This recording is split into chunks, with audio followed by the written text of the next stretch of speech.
Salam sejahtera dan selamat datang sekali lagi ke channel ini Current Sphere MY. Sabah UMNO kini memberi tumpuan sepenuhnya kepada usaha mengukuhkan parti di semua peringkat sebelum membuat sebarang keputusan untuk bekerja sama dengan parti lain menjelang pilihan raya negeri Sabah yang akan datang. Pengerusi Badan Perhubungan UMNO Sabah, Datuk Seri Bung Mokhtar Radin, menyatakan bahwa walaupun terdapat parti-parti lain yang menunjukkan minat untuk bekerja sama, keputusan muktamad hanya akan dibuat selepas pembubaran Dewan Undangan Negeri Sabah. Menurut beliau, keutamaan UMNO Sabah buat masa ini adalah untuk memastikan kekuatan parti di semua peringkat termasuklah akar umbi berada pada tahap yang terbaik. Katanya, setakat ini kerjasama dengan mana-mana parti untuk PRN Sabah belum dimuktamadkan. Keutamaan kami adalah untuk mengukuhkan UMNO Sabah. Bermula awal Februari, kami akan melaksanakan siri lawatan ke semua bahagian di negeri ini. Melalui lawatan ini, kami akan memantau dan menilai kekuatan parti sambil menangani isu-isu semasa bersama ahli di peringkat akar umbi, katanya dalam satu kenyataan yang dikeluarkan baru-baru ini. Pengerusi Barisan Nasional Datuk Seri Ahmad Zahid Hamidi yang juga Presiden UMNO turut menyuarakan pendirian yang sama apabila beliau menyatakan bahwa BN hanya akan memutuskan rakan gabungan untuk PRN Sabah selepas pembubaran DUN. Menurut Zahid, keputusan sedemikian hanya akan dibuat setelah mengambil kira semua faktor yang relevan dan memastikan strategi politik BN di Sabah memberikan kelebihan yang maksimum.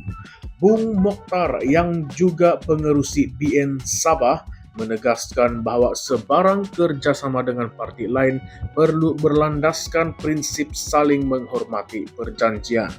Beliau menambah bahwa pendekatan ini bukan sahaja akan memberikan kelebihan kepada parti tetapi juga membawa manfaat kepada rakyat Sabah secara keseluruhan.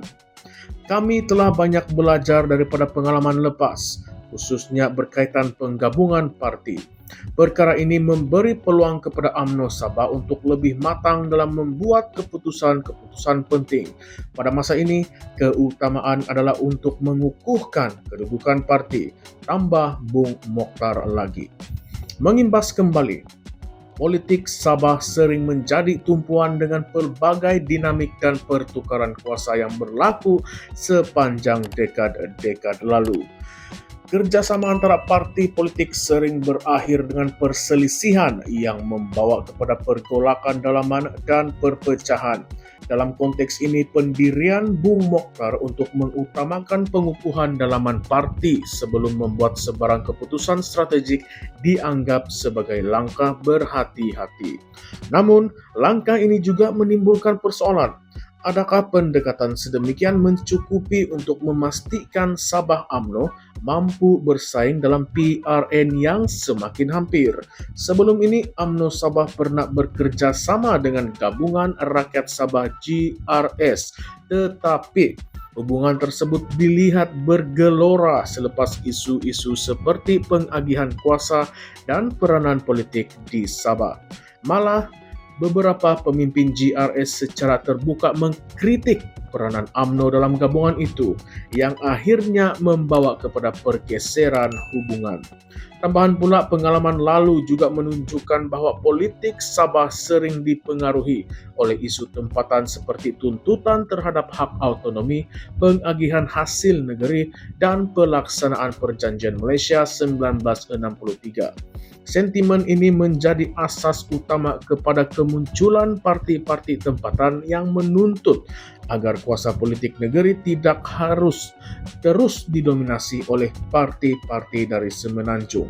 Dalam konteks ini, Sabah UMNO menghadapi cabaran besar untuk menampilkan diri mereka sebagai sebuah parti yang benar-benar memahami dan mampu menangani isu-isu rakyat Sabah. Isu lain yang turut mencuri perhatian adalah peranan Datuk Seri Ahmad Zahid Hamidi dalam menentukan hala tuju politik UMNO di Sabah. Sebagai Presiden UMNO, Zahid sering menjadi figura yang kontroversial, terutama selepas beliau dikaitkan dengan pelbagai kes mahkamah.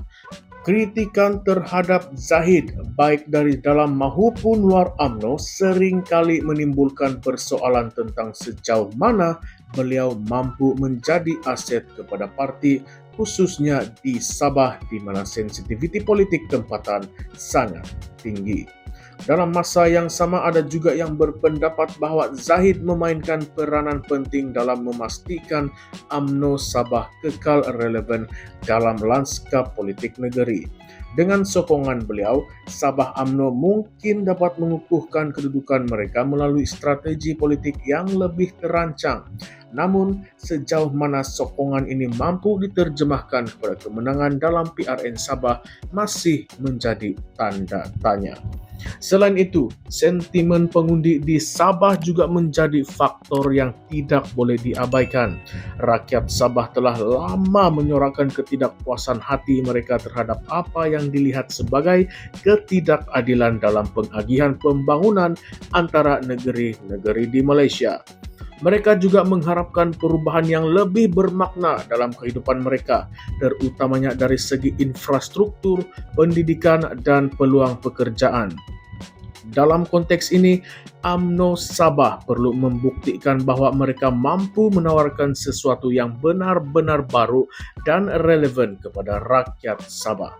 Namun, strategi ini turut membawa risiko. Sekiranya UMNO Sabah terlalu menumpukan kepada pengukuhan dalaman tanpa menjalin hubungan politik yang strategik, mereka mungkin kehilangan peluang untuk memanfaatkan kekuatan gabungan dengan parti-parti lain.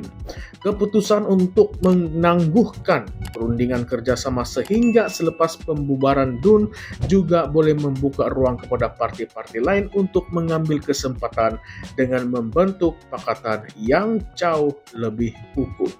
Apa yang pasti, politik Sabah akan terus menjadi tumpuan apabila PRN semakin hampir. Sabah UMNO sebagai salah satu pemain utama dalam politik negeri perlu mengambil langkah yang bijak dan strategik untuk memastikan mereka kekal relevan dan mampu bersaing. Sama ada mereka mampu membawa politik Sabah ke arah yang lebih stabil atau hanya mengulang kesilapan masa lalu, hanya masa yang akan menentukan. Apakah pendapat Anda semua? Adakah strategi UMNO Sabah untuk memberi tumpuan kepada pengukuhan dalaman adalah langkah yang bijak, atau adakah mereka sepatutnya lebih proaktif dalam membentuk pakatan politik? Adakah mereka mampu memenangi hati rakyat Sabah, atau adakah parti-parti lain seperti GRS dan Warisan akan terus mendominasi? Nyatakan pandangan Anda di ruangan komen di bawah. Kami ingin mendengar pendapat Anda tentang hala tuju politik Sabah. Sebelum itu, jangan lupa untuk like, share, dan subscribe channel ini Current Sphere MY. Sekian sahaja untuk video kali ini. Terima kasih semua.